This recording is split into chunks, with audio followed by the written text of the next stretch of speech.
Morning, students. Yes.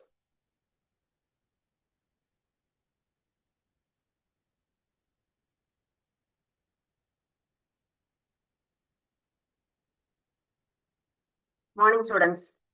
8th standard science biology part இன்னைக்கு அடுத்த lesson start பண்ண போறோம். ஃபர்ஸ்ட் லெசன் நம்ம வந்து கெமிஸ்ட்ரி பார்ட்ல மேட்டர் அரவுண்ட் அஸ் அப்படிங்கிற லெசன் நம்ம என்ன பண்ணோம் பார்த்தோம். ஸோ அந்த லெசன் ஃபுல்லா கம்ப்ளீட் ஆயிட்டு அந்த லெசன்ல நம்ம லேர்ன் பண்ணது வந்து எலமெண்ட்ஸ்னா என்ன, எதுல இருந்து நமக்கு கிடைக்குது, அண்ட் தென் ஒவ்வொரு எலமெண்ட்ஸும் எப்படியெல்லாம் நம்ம வந்து எழுதணும், சிம்பிள் எப்படி அதை வந்து நோட் பண்ணணும் அப்படிங்கிறத நம்ம தெரிஞ்சுக்கிட்டோம். ஒவ்வொரு இதுலயும் எப்படி சிங்கிள் லெட்டரா அண்ட் தென் டபுள் லெட்டர் சேமா இருந்தா எப்படி எழுதணும், அடுத்தடுத்து ரெண்டு வார்த்தையும் சேமா இருந்தா எப்படி எழுதணும், அண்ட் தென் மெட்டல்ஸ் அண்ட் நான் metals, what is metal, what is நான் metal, and then what are the characteristics of physical characteristics and as well as chemical characteristics of metals and non-metals and metalloids characteristics and their uses also. These are all the main content on that lesson. So from that lesson, is there any clarifications or doubt me? You please ask me. Okay. So next lesson today we are going to start. It is a biology part, that is lesson number 16, microorganism. So before that lesson, we are going to learn one moral story related to our Tirukkural part. Thirukkural சம்பந்தப்பட்ட ஒரு சின்ன கருத்தும் அதனுடைய விளக்கம், அதனுடைய கதை என்ன அப்படிங்கிறது பார்க்கலாம். குறள் எண் 224வது குறள். சரிங்களா? இன்னாதிரக்கப்படுதல் இறந்தவர் இன்முகம் காணும் அளவு. இன்னாதிரக்கப்படுதல் இறந்தவர் இன்முகம் காணும் அளவு. இதனுடைய மீனிங் வந்து கொடுக்க இருக்கிற நிலை கூட. நம்ம வந்து என்னது, இப்போ வந்துட்டு ஒருத்தர் வந்து ஏதோ ஒண்ணு டொனேட் பண்றாங்க, டோனரா இருக்காங்க, இன்னொருத்தங்க அக்செப்டரா இருக்காங்க, அத வாங்க இருக்காங்க இல்லைங்களா? அப்படி வாங்குறவங்க கூட சந்தோஷமா ஹாப்பியா அத வந்து ரிசீவ் பண்ணும்.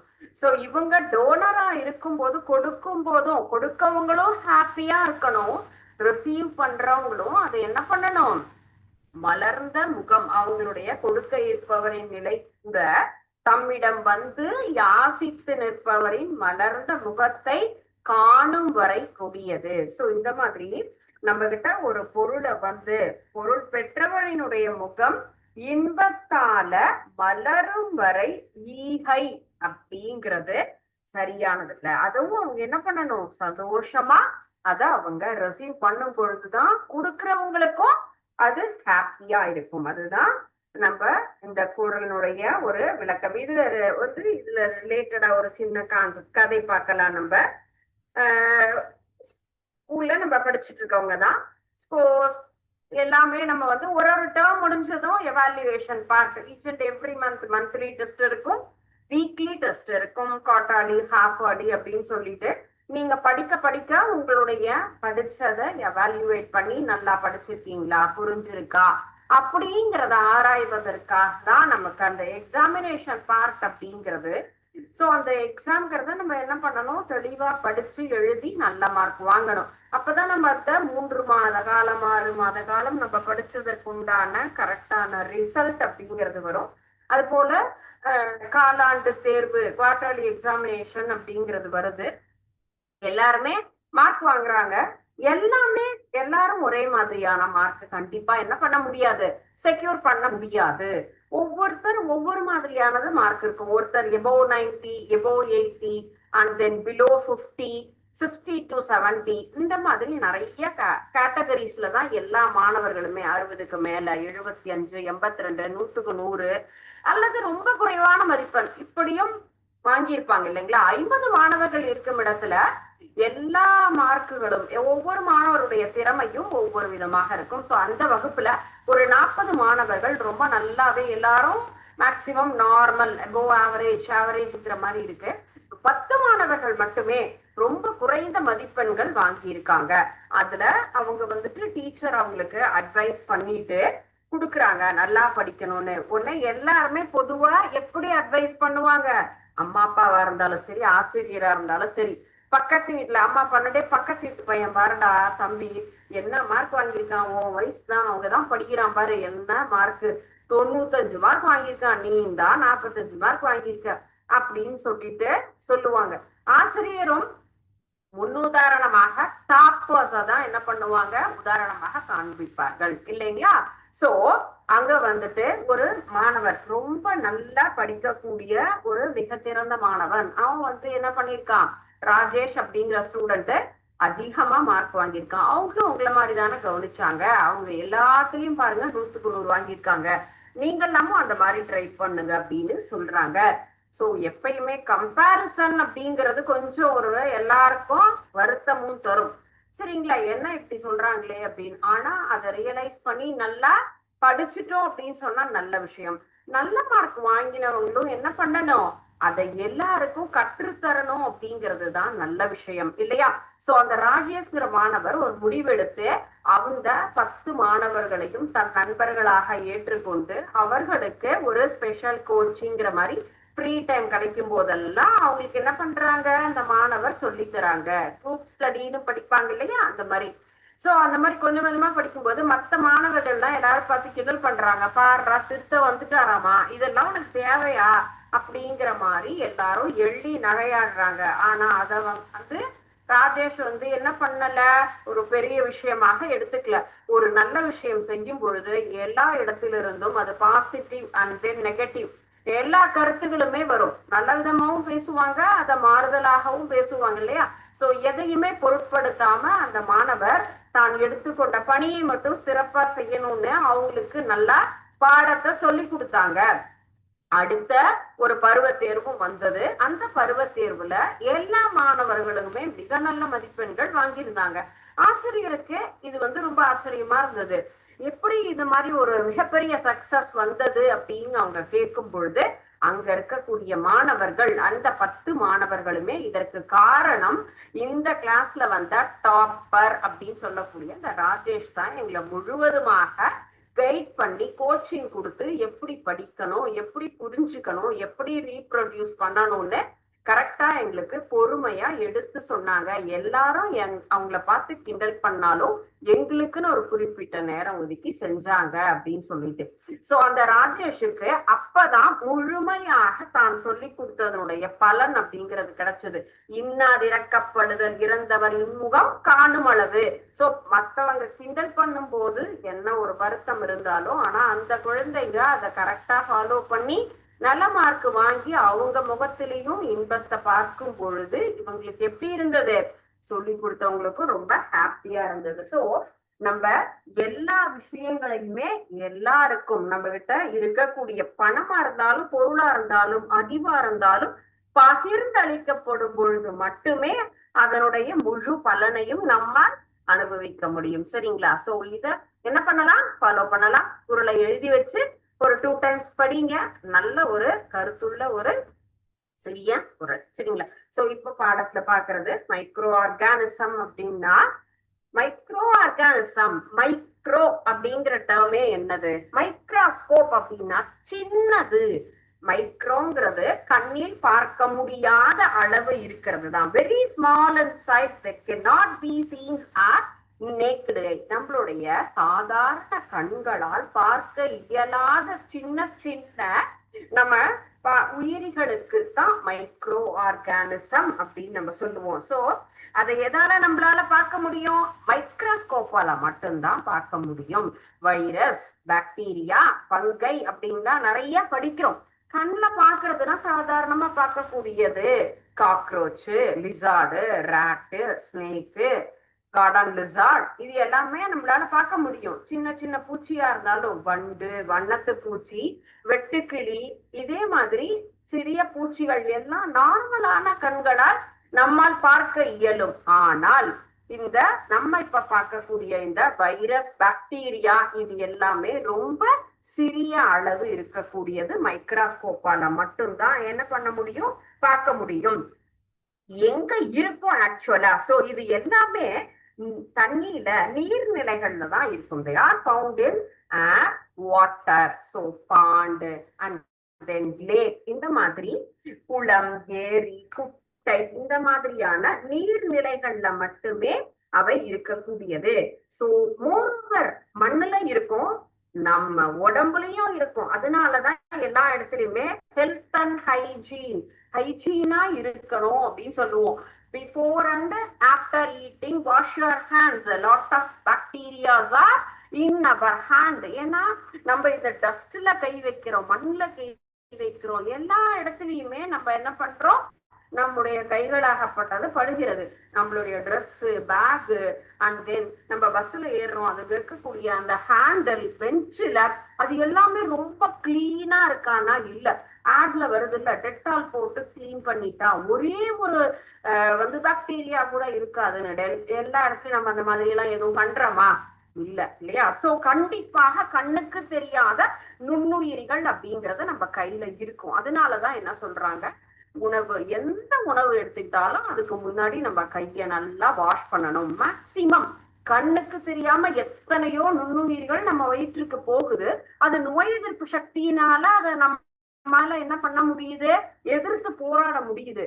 ஆமா என்ன கணக்கு அப்படின்னு சொல்லிட்டு எதுவுமே ஃபாலோ பண்ணாம நிறைய நம்ம கிருமிகளை நாமளே எடுத்து எடுத்து சாப்பிடுற மாதிரி நம்ம தேவையில்லாம ஹெல்த் மெயின்டைன் பண்ணாம இருந்தாதான் loose motion, vomit, different kinds of fever, இது எல்லாமே நமக்கு வருது. எப்படி வருது?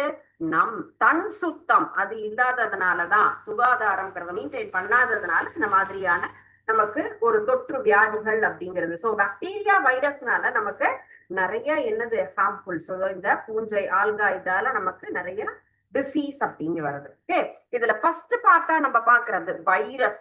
Virus also a very tiny particle made up of genetic material and protein. So வைரஸ்ங்கிறது ஒரு மரபு பொருள், அதுதான் ஜெனட்டிக் மெட்டீரியல் அப்படின்னு நம்ம சொல்றோம். அண்ட் தென் இது எப்படி இருக்கும், உயிருள்ள மற்றும் உயிர் இல்லாததுக்கு ரெண்டு இன்பிட்வீன் ஸ்பேஸ்ல இருக்கக்கூடியது. சரிங்களா? சோ இத படிக்கக்கூடிய பிரிவு நம்ம வைராலஜின்னு சொல்லலாம். சோ வைரஸ் அப்படிங்கிறது பாக்டீரியாவை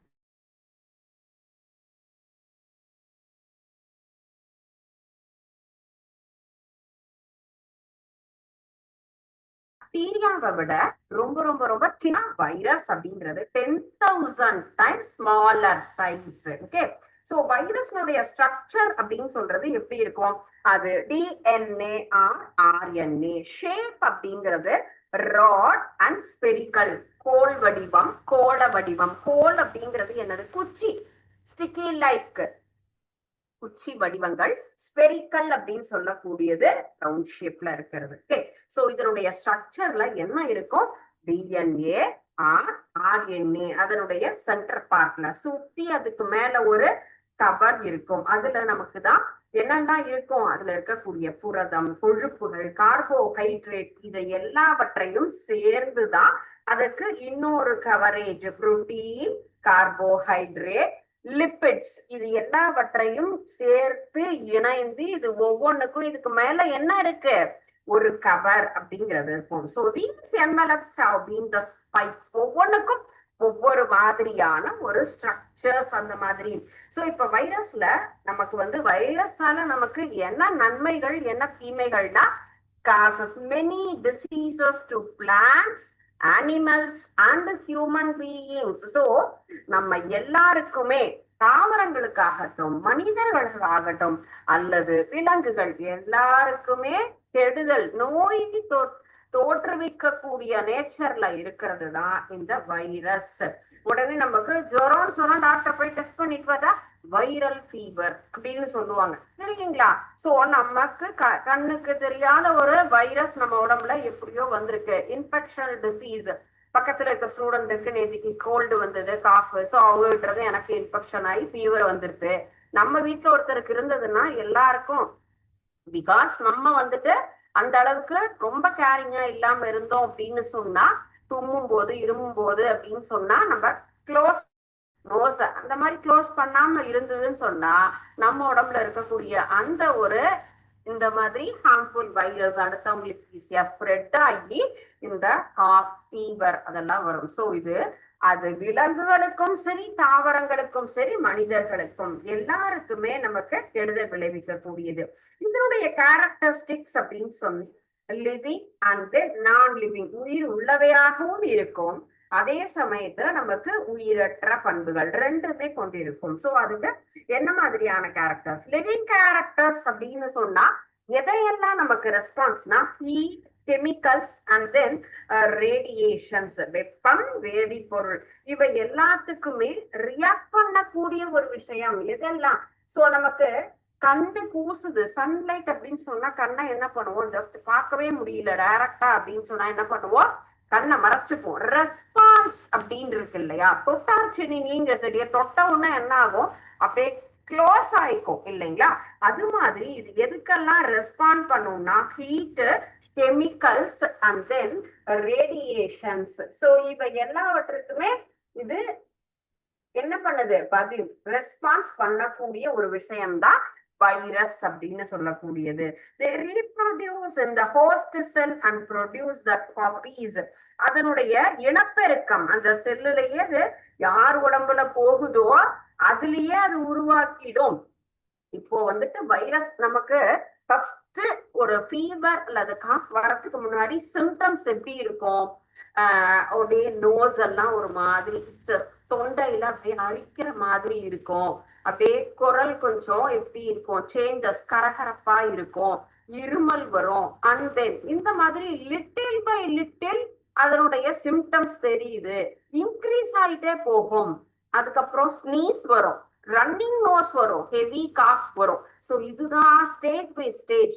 உள்ள இருக்கக்கூடிய வைரஸ் அது ரீப்ரொடியூஸ் ஆகி ஆகி ஆகி இனப்பெருக்கம் செஞ்சு அதிகமாகி நமக்கு அந்த நோயினுடைய தாக்கத்தை அதிகரிக்கும். சோ இந்த மாதிரி வைரஸ் என்பது எந்த உடலுக்குள் போகிறதோ அதில் அதனுடைய வளர்ச்சிங்கிறது நமக்கு அதிகமாக இருக்கும். So these are all the different kinds of shapes of viruses. This is called bacteriophage.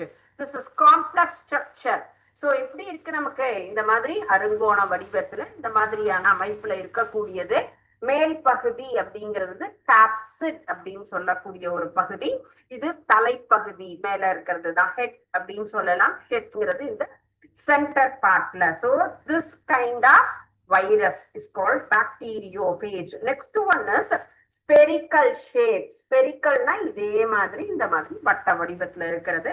Influenza அப்படிங்கிறது இதனுடைய பெயர். சோ மேல இருக்கிறது எல்லாமே என்னது, புரோட்டீன்ஸ். மேல ஒரு சின்ன டாட் மாதிரி இருக்கு இல்லையா, இது எல்லாமே புரோட்டீன். சென்டர் பார்ட்ல என்ன சொல்லியிருக்கோம் நம்ம இதுல, ஆர்என்ஏ ஆர் டிஎன்ஏ அப்படின்னு சொல்லியிருக்கோமா. So RNA. Next one is tobacco mosaic virus அப்படிங்கிறது தான் இதனுடைய நேம். இது எப்படி இருக்கும், ஹெலிக்கல் ஷேப்ஸ், இந்த மாதிரி ஒரு சுருள் வடிவமாக இருக்கக்கூடியதுதான் புகையிலை மொசைக் வைரஸ். உருளை வடிவம் அப்படின்னு சொல்றாங்க இல்லையா.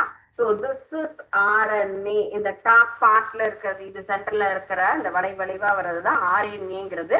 காப்சிட் அப்படிங்கிறது இந்த பிளேஸ்ல இருக்கிறது காப்சிட். So these three are different kinds of viruses, different kinds of shapes also. So virus write about virus. Virus பற்றி குறிப்பு வரைக அப்படின்னு சொன்னா நம்ம ஜெனரலா வைரஸ்னா என்னது, அதனுடைய வடிவம் எப்படி இருக்கும், அதனுடைய தன்மைகள் எப்படி இருக்கும் அப்படின்னு சொல்லிட்டு இந்த மாதிரி படம் வரைஞ்சு அதனுடைய என்னது தன்மைகள் எல்லாத்தையுமே நம்ம எழுதலாம். Okay. So these details about virus. So virus அப்படிங்கறத பத்தி என்ன பண்ணிட்டோம் நம்ம இப்போ தெரிஞ்சிட்டு இருக்கோம். Next one is bacteria. Bacteria அப்படிங்கிறது முன்னாடி நான் இதுல ஒரு சின்ன ஆக்டிவிட்டி இது சம்பந்தமா நம்ம பார்த்துட்டு அண்ட் தென் நம்ம அடுத்த டாபிக் மூவ் ஆகலாம். So this is bacteriophage. Bacteriophage உடைய structure, head part, this is DNA, சென்டர்ல இதுக்குள்ளார இருக்கும். internal proteins உள்ள இருக்கிறது protein, this is neck part, tail shed, இதுதான் அதனுடைய வால் பகுதி, tail fibers, and then end plate pins. இது எல்லாமே என்ன ஆகும், இது வடிவம் நகர்வதற்கு உண்டானது, உள்ள அது எவ்வாறு இருக்கும் அப்படிங்கிறது தான் இதனுடைய அமைப்பு. இந்த பார்ட் இப்போ வந்து அடிக்கடி இந்த கேள்வி அப்படிங்கிறது நமக்கு வரும். படம் வரைஞ்சிட்டு பாகங்களை குறி அப்படின்னு கேட்பாங்க. So right the draw the virus and then right the parts அப்படின்னு வரும். சோ அப்ப நம்ம என்ன பண்ணணும், இந்த 3 பிக்சரையுமே அழகா டிரா பண்ணி பார்த்தோம் அப்படின்னு சொன்னா நம்ம பார்ட்ஸ் எல்லாம் 1 or 2 டைம்ஸ் டிரா பண்ணோம்னா ஈஸியா இருக்கும். Okay, so this is influenza spherical shapeல இருக்கக்கூடியது. so neura and then ஹெமாக்ளுட்டின் இந்த மேல இருக்கக்கூடிய இந்த பார்ட், இந்த ஸ்டிக்கி பார்ட் அப்படிங்கிறது தான் இந்த சென்டர்ல இந்த வளைவளைவா இருக்கக்கூடியது RNA and lipid envelope surrounded பார்ட்ல இருக்கிறது தான் இது.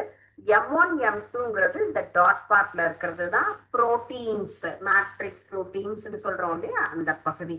So this is the structure of influenza virus. And next one is tobacco mosaic virus.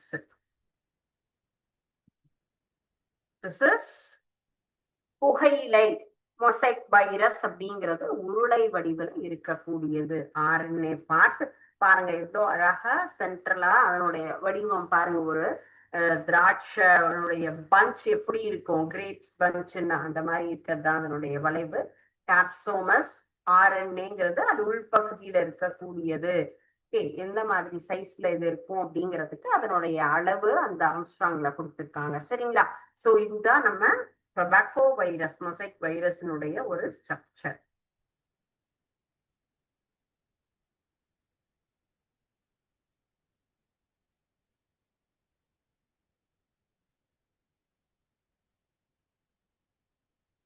Next நம்ம பார்க்க போறோம் இல்லையா, பாக்டீரியா அப்படிங்கிறது. பாக்டீரியா அப்படிங்கிறது நமக்கு என்னது, எல்லாமே அதை பத்தி நமக்கு தெரியும். எதெல்லாம் நன்மை தரக்கூடியது, எதெல்லாம் நமக்கு வந்து தீமை தரக்கூடியது அப்படிங்கிற மாதிரி எல்லாம் நமக்கு தெரியும் இல்லையா.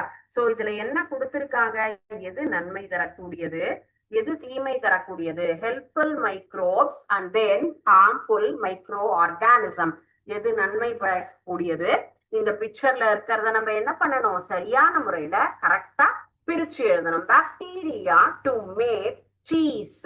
எஸ், இப்போ சீஸ் தயாரிப்பதில் நமக்கு மைக்ரோப்ஸ், சப்பாத்தி மாவு செய்யறதுல, பால் தயிர் ஆகிறதுல, இட்லி மாவு புளிக்கிறதுல, இது எல்லாமே நமக்கு நன்மை தரக்கூடியதும் இருக்கும், தீமை விளைவிக்க கூடியதும் இருக்கும். பாக்டீரியா டு மேக் யோகர்ட், யோகர்ட்ங்கிறது நம்ம சாப்பிடுறோம் இல்லையா. சோ இந்த பால் சம்பந்தப்பட்ட ஒரு பொருள், அதுக்கும் இது வந்து பாக்டீரியா அப்படிங்கிறது நமக்கு ஹெல்ப்ஃபுல்லா இருக்கும். And yeast to make bread, நமக்கு பிரெட் தயாரிப்பதில் ஈஸ்ட் அப்படிங்கிறது ரொம்ப முக்கியம். அந்த மாவு புளிச்சு வந்து அதுல இருந்துதான் என்ன பண்ணுவாங்க, பிரெட் அப்படிங்கறதெல்லாம் நமக்கு ஃபுல்லும் மேக் பண்ணி தருவாங்க. Yeast to make wine, wine அப்படிங்கிற ப்ராடக்ட் நமக்கு தயாரிப்பதற்கும். Yeast to make beer, so beer தயாரிப்பதிலும் என்ன ஆகும், நமக்கு இந்த பாக்டீரியா அப்படிங்கிறது ஹெல்ப்ஃபுல்லா இருக்கும். சாயில் பாக்டீரியா, மண்ணுலையும் நமக்கு பாக்டீரியாஸ் அப்படிங்கிறது தான் தாவரங்களின் வளர்ச்சி, அங்க இருக்கக்கூடிய நுண்ணுயிர்கள் மண்ணினுடைய வளத்தை பெருக்குவதற்கு, செடியினுடைய வளர்ச்சிக்கு எல்லா வகையிலுமே நமக்கு உதவக்கூடியது. Mould that makes us ill, இந்த வகையான பாக்டீரியா நமக்கு நோய்களை விளைவிக்க கூடியது. That make us ill, this kind of bacteria that make us ill, நமக்கு டிசீஸ், இல்னா உடல்நிலை சரியில்லாம இருக்கிறது. Viruses that make us ill, பாக்டீரியாவும் சரி வைரஸும் சரி நன்மை தரக்கூடியதும் இருக்கு, தீமை விளைவிக்க கூடியது. சோ இந்த வைரஸ் நமக்கு தீமை விளைவிக்க கூடியது, பாக்டீரியா. இது மூணுமே நமக்கு harmful micro organism. These are all helpful microbes. Okay, can you understand this concept? So நம்ம பார்க்குற டாபிக் இப்ப மைக்ரோ ஆர்கானிசம் அப்படிங்கிறதுல வைரஸ் அண்ட் தென் பாக்டீரியா அப்படிங்கறத நம்ம பார்க்க போறோம். வைரஸ்ங்கிறது பார்த்தோம். சோ எங்கெல்லாம் நமக்கு இது அன்றாட வாழ்க்கையில உதவுகிறது, நமக்கு தீமை விளைவிக்கிறது அப்படின்னா சரிங்க. So see this, yes, all the answers are correct. புரிஞ்சுதுங்களா உங்களுக்கு? இப்போ எதெல்லாம் நமக்கு நன்மை தரக்கூடியது, எது நமக்கு தீமை விளைவிக்க கூடியது அப்படிங்கிறது தான் நம்ம பார்த்தோம். இது நமக்கு யோகர்ட் தயாரிக்க, சீஸ் தயாரிப்பதற்கு, பியர் அண்ட் பிரெட், வைன், இந்த இடத்துல மண்ணின் வளத்தை மேம்படுத்த எல்லா இடத்துலயும் நமக்கு ஹெல்ப்ஃபுல்லா இருக்கு. அண்ட் தென் நெக்ஸ்ட் இதெல்லாம் எங்க தீமை விளைவிக்கிறது அப்படின்னு கேட்டா, இந்த வைரஸ் நம்முடைய உடல்நிலையை வந்து வேற ஏதாவது டிசீஸ் கிரியேட் பண்றதுக்கு இந்த வகையான பாக்டீரியா நமக்கு உடல்நிலை மோல் தட் மேக்ஸ் இந்த வகையான பாக்டீரியாவும் நமக்கு நன்மை தயக்காத ஒரு விஷயம். சரிங்களா? சோ இந்த ஆக்டிவிட்டி நம்ம படிச்ச பாடத்தோட ரிலேட்டடா இருக்கு. Okay, next one. S,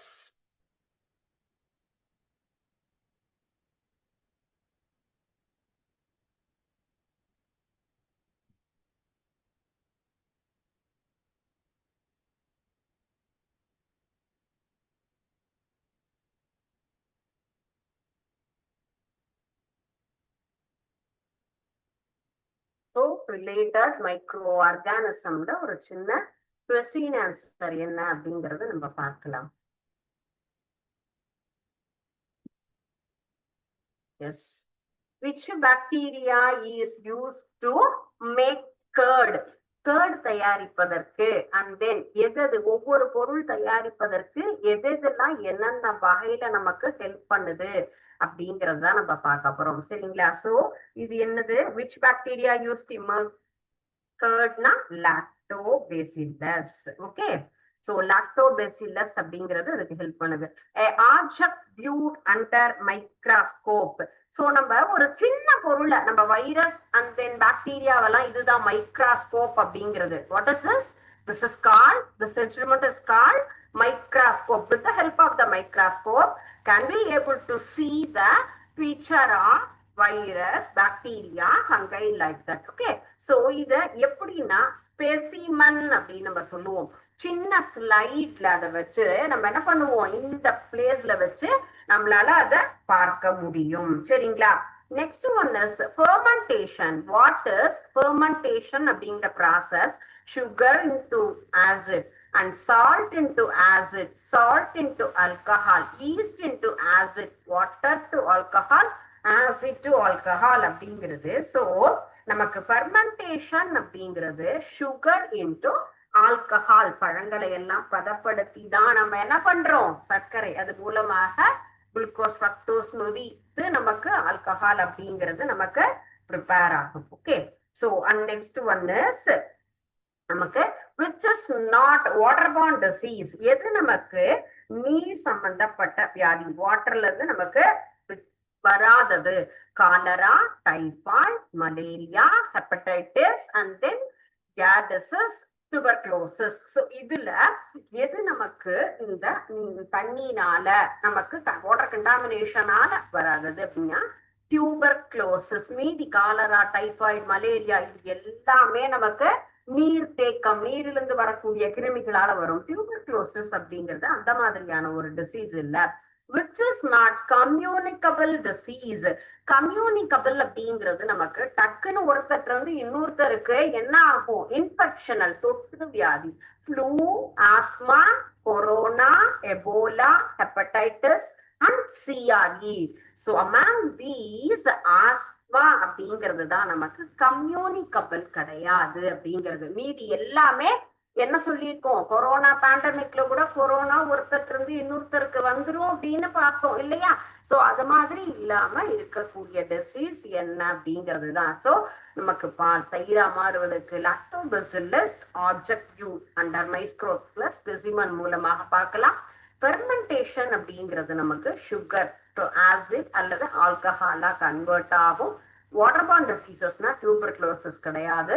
not communicable disease ங்கிறது asthma. Okay, so this activity also related to our session part. I think it is very useful for you. So students, so இப்போ பார்த்த இந்த ரெண்டு ஆக்டிவிட்டியுமே நமக்கு நம்ம பாடத்தோடு ஒத்து போகிற ஒரு concept. So next one we are going to learn about that second is microorganismல பாக்டீரியா.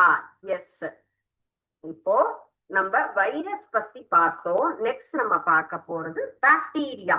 பாக்டீரியா அப்படிங்கிறதும் நமக்கு சிங்கிள் செல் ப்ரோகாரியாட். இதுல இருக்கக்கூடிய ஸ்பெஷல் நேச்சர் என்னது, ஒரே செல்லால் உருவாக்கப்படக்கூடியது. சரிங்களா?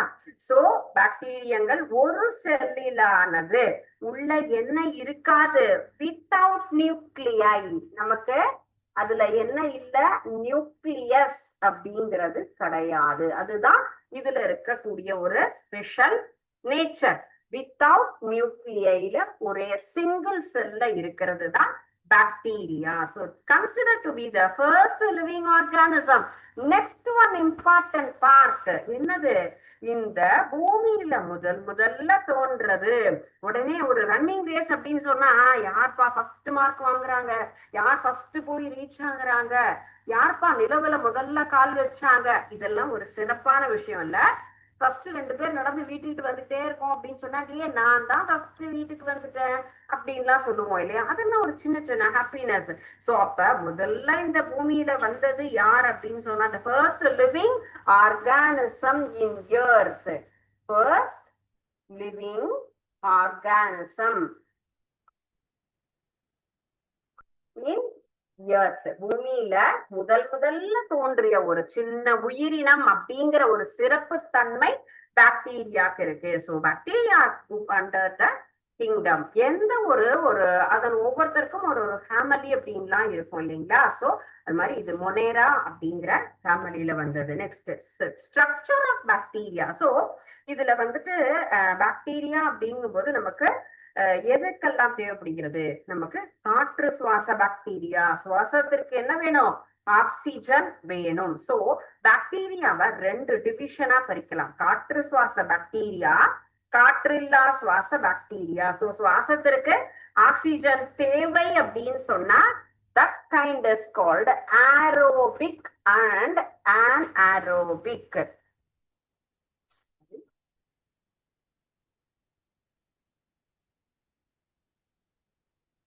Aerobic and பிக் அப்படின்னு சொல்றோம். So 2 kind of bacteria. எதை டிபெண்ட் பண்ணி நம்ம அதை பிரிக்கிறோம்?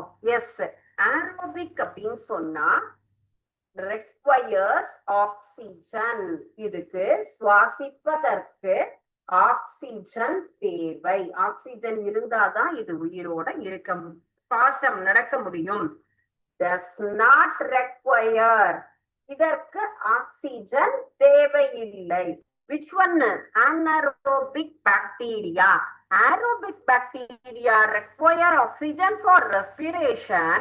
Anaerobic bacteria does not require for respiration process. So based upon these two nature. இப்போ நம்ம பாக்டீரியாவினுடைய வகைகள் அப்படின்னு சொன்னா இதுதான்.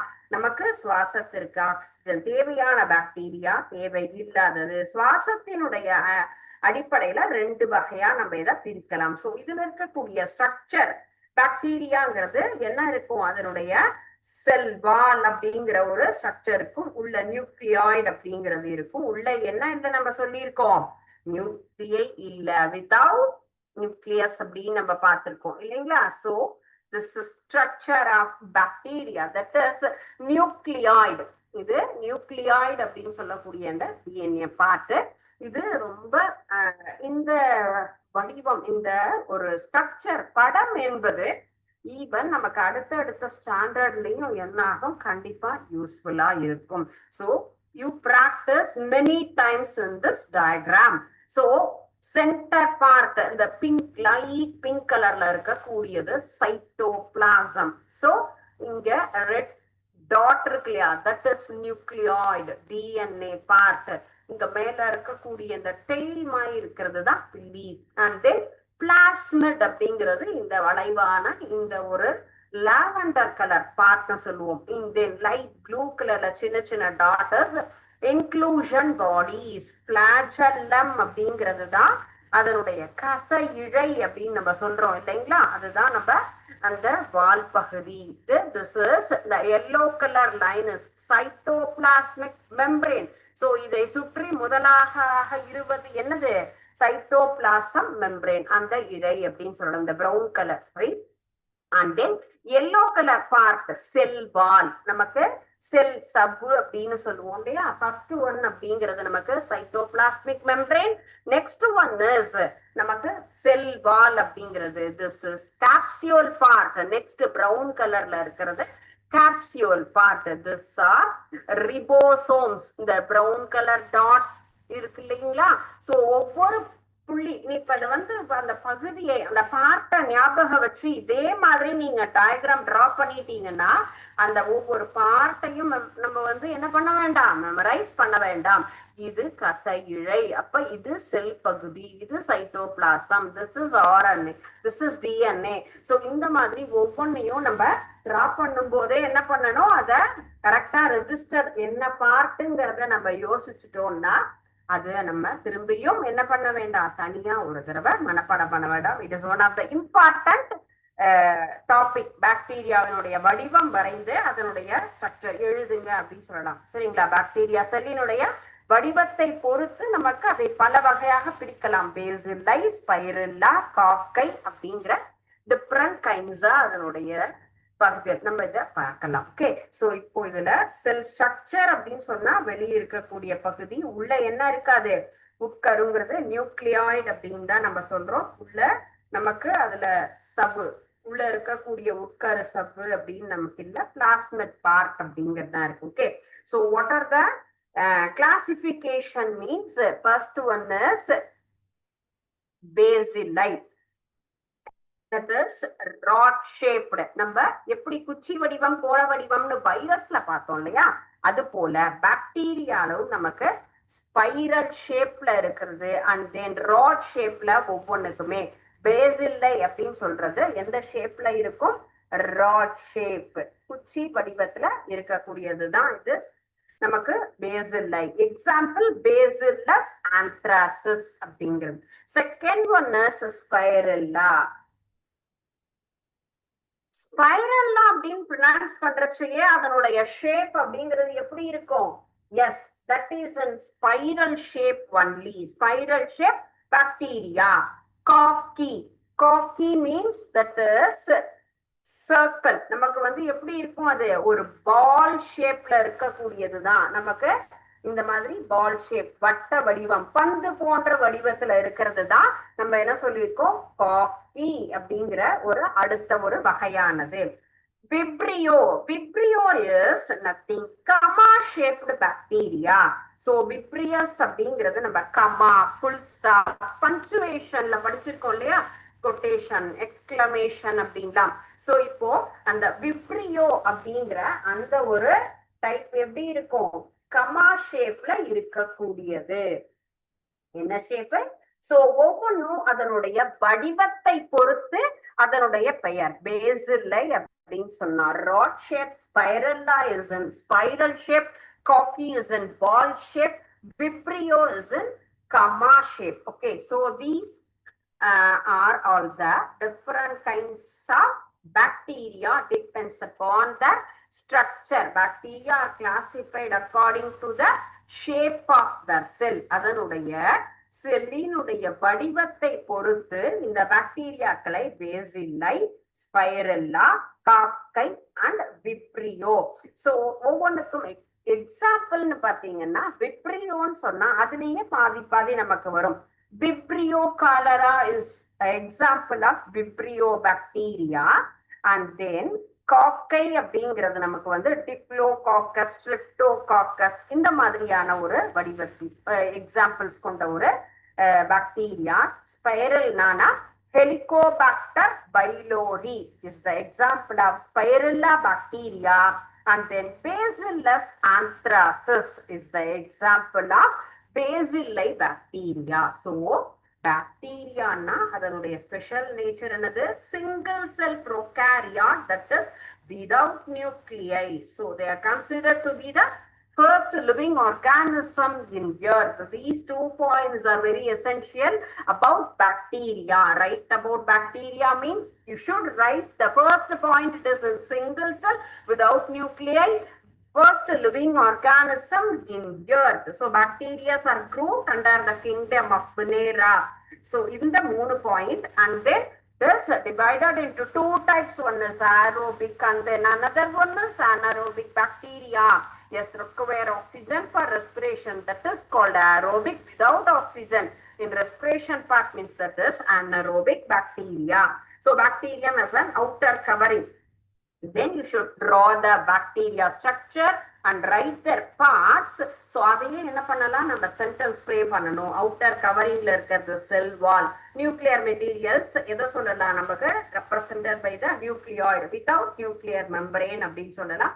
டிஎன்ஏங்கிறது பிளாஸ்மிட் சொல்லலாம். புரோட்டீன் சிந்தசிஸ் அப்படிங்கிறது நமக்கு 70s ரிபோசோம்ஸ்ல வருது அப்படிங்கிறதெல்லாம். ஓகே, சோ இது எல்லாம் தான் நமக்கு பாக்டீரியா பத்தின details. And what are the divisions? நம்ம different kinds of பிரிக்கலாம். First classification depends upon the structure. அது ஓகே. so ஸ்டூடெண்ட்ஸ், இன்னைக்கு நம்ம பார்த்தது மைக்ரோ ஆர்கானிசம் அப்படிங்கிற பயாலஜி பார்ட்ல இருக்கக்கூடிய ஃபர்ஸ்ட் லெசன் நம்பர் 16. அதுல வைரஸ் அப்படிங்கறத பத்தின எல்லா டீடைல்ஸும், வைரஸ்னுடைய ஸ்ட்ரக்சர் பார்த்தோம், கேரக்டரிஸ்டிக்ஸ் பார்த்தோம். அண்ட் தென் பாக்டீரியால நமக்கு வந்து ஸ்ட்ரக்சரும் ஒரே ஒரு நம்ம வந்து ஷேப்ஸ் என்னென்ன வெரைட்டி இருக்கும் அப்படின்னு பார்த்துருக்கோம். இன்னும் அடுத்த ஒரு பார்ட் இருக்கு, ரிமைனிங் பார்ட் நெக்ஸ்ட் கிளாஸ் பார்க்கலாம். Is there any doubt means you please go through that part. We will discuss in next class. Okay, thank you students. வாழ்க பாரதம், பெருக தமிழகம்.